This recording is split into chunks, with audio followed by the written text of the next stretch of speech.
the 2018 NBA playoff matchups are officially set. What is going on, y'all? 5 Sports Talk back at it with another video talking, of course, some NBA here to give you guys my predictions for both the East and Western Conference playoffs, which, like I said, the matchups are now set. So I'm going to be giving you guys my picks for each conference, each matchup individually, giving you guys a few thoughts. I don't want to get too into detail because the video will drag on for like 20-30 minutes because I can go into all of that. But going to give you guys my quick thoughts, a couple of key matchups to keep in mind here.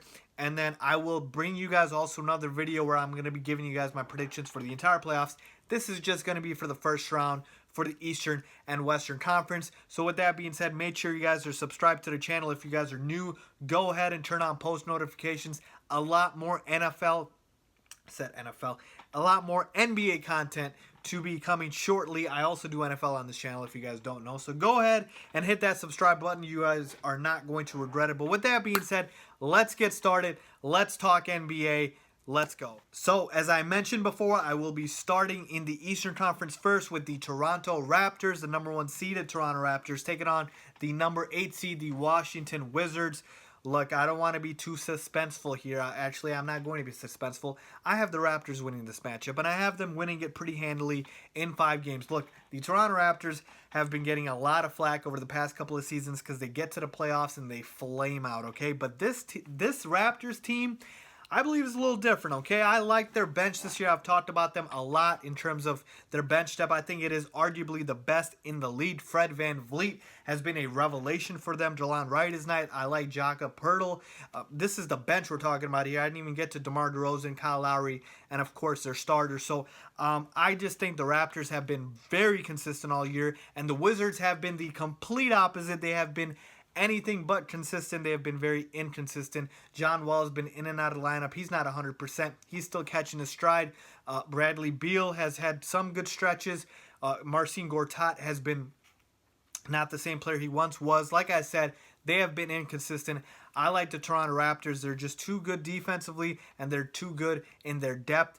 Not to mention the fact that they've got the 2 All-Stars in Kyle Lowry and DeMar DeRozan. I'm going with the Toronto Raptors in 5 games. Let's move on to the Boston Celtics and the Milwaukee Bucks. Now, this is the 2 versus 7 matchup, and this is going to be sort of an upset, if you will, but not really an upset because I'm taking the Milwaukee Bucks, okay?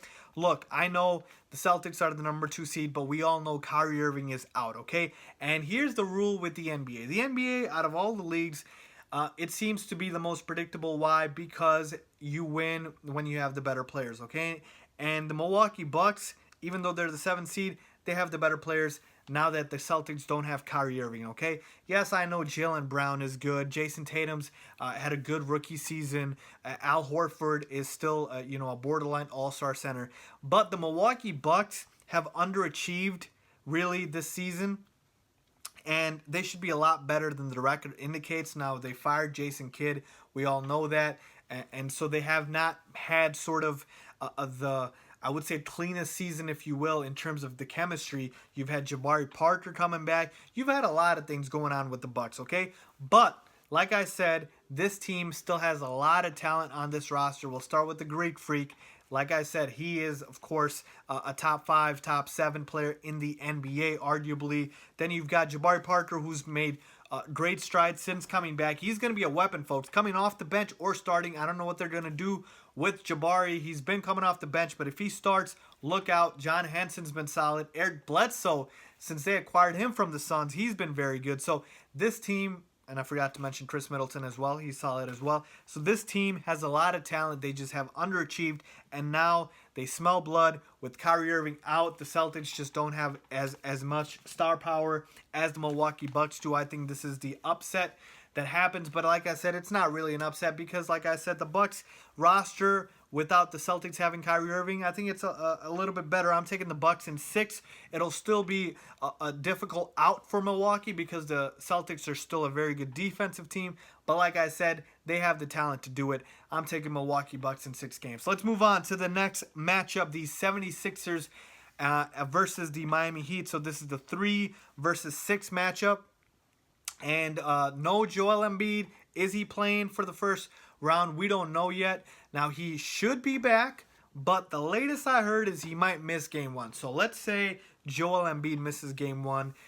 This is obviously going to be in Philadelphia.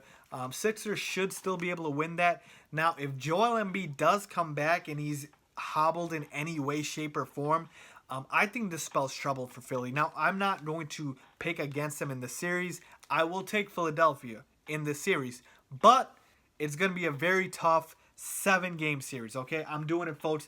I'm saying it's a 7-game series. Couple of reasons why. One, and I've been harping on this all season long, yes, Philadelphia is talented. Yes, I am trusting the process. But it's the first time for any of these players, at least the significant ones, in the playoffs. And the playoffs, you have to have been there and done that. Young players do not win in this league. You can go ask Tim Duncan and the Spurs dynasty. You can ask LeBron James. You can ask the Warriors with Kevin Durant, Steph Curry. If you're that young, you're not going to win in this league. Ben Simmons and Joel Embiid have never been in the playoffs before. This is foreign territory for them. The Miami Heat, they don't have a bona fide star, if you will. I mean, Goran Dragic was an all-star this year. But they are a tough defensive-minded team. They have guys that have been to the playoffs in Dragic, in Whiteside, guys like that. Eric Spoelstra is a championship-level coach. So I think this is going to be a very difficult out for the 76ers. That's why I have them winning in 7 games just based off of sheer talent. But this matchup right here, I really wish Philadelphia avoided Miami because this is the worst possible matchup for them, I believe, like I said, just because the Heat have that requisite experience. But I'll still take the Sixers in 7 games. And let's move on to the final matchup, the 4 versus 5 matchup, Cavs versus Pacers. I'm taking Cleveland, but I'm taking them in 6 games just because I still don't trust their defense. LeBron James will carry this team to a first-round win, of course, but the defense or lack thereof of the Cleveland Cavaliers is going to allow the Indiana Pacers, who have had a great season according to where they were expected to be, it's going to let guys like Oladipo and Collison, prosper a little bit. So for that reason, I have them winning in 6 games. But like I said, the Cavs should be able to win this one handily. The only reason I'm not picking them in 5 or 4 is because of their atrocious defense. Let's hope they get that figured out. And I really hope the Cavs are healthy going to the playoffs. Their complete roster since the trade deadline has not all played together. So look out for that. So that takes care of the Eastern Conference. Let's move on to the Western Conference now with the Rockets and the Timberwolves, the number 1 versus 8 matchup. Great feel-good story for Minnesota making the playoffs after 14 seasons. But sorry, Timberwolves fans, it ends right here. I'm taking the Houston Rockets in 5 games. The only reason I'm giving the Timberwolves 1 game is because I think they're going to win it off of just straight pride. But the Rockets are an offensive juggernaut.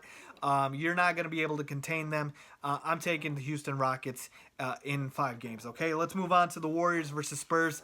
Ooh, I feel bad for Warriors fans in this matchup. This is the matchup I did not want Warriors fans, if I was a Warriors fan, to have. Spurs, no matter who they have, it feels like on the roster, as long as they have Greg Popovich, they're going to be a tough out. I went back and forth on this one. No Steph Curry. He's going to miss the first round. That's what Steve Kerr said. So assuming no Steph in this matchup, I think it goes one of 2 ways. I'm picking the Warriors in 5, but I would not be shocked if it goes to 7, okay?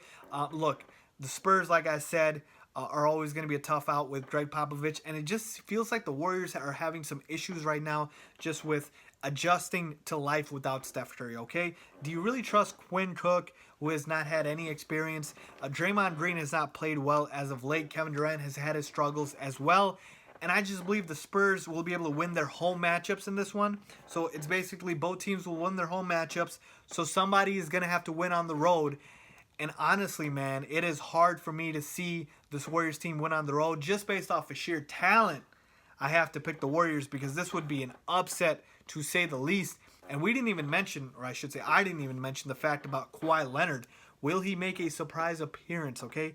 So with that being said, I'll still take the Warriors in 5 games. But they cannot mess around with this Spurs team, folks. They really cannot, okay? This Spurs team is dangerous, like I said. Rudy Gay has been a solid revelation for them off the bench. Kyle Anderson, DeJounte Murray, their young guys are playing well. Of course, you got LaMarcus Aldridge, who's been a beast for them all season long. But if the Warriors don't start turning it around, this could be trouble for them. Let's move on to the next matchup. Utah Jazz versus the OKC Thunder. Shout out to Russell Westbrook, averaging another triple-double this season. But I'm sorry, this matchup was the one they needed to avoid. If they would have played the Portland Trailblazers, I would have given them a much better shot. But I'm taking the Utah Jazz in this one in 6 games. Nobody on the Thunder can cover Donovan Mitchell, who is arguably the Rookie of the Year.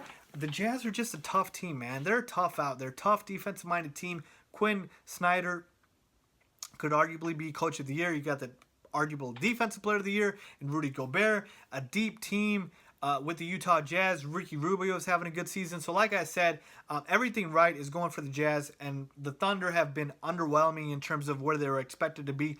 Carmelo Anthony has just been a shell of his former self. Paul George has been a bit underwhelming. So definitely like the Jazz in this one. I'm taking them in 6 games. And let's move on to the final matchup. The Portland Trailblazers versus the New Orleans Pelicans.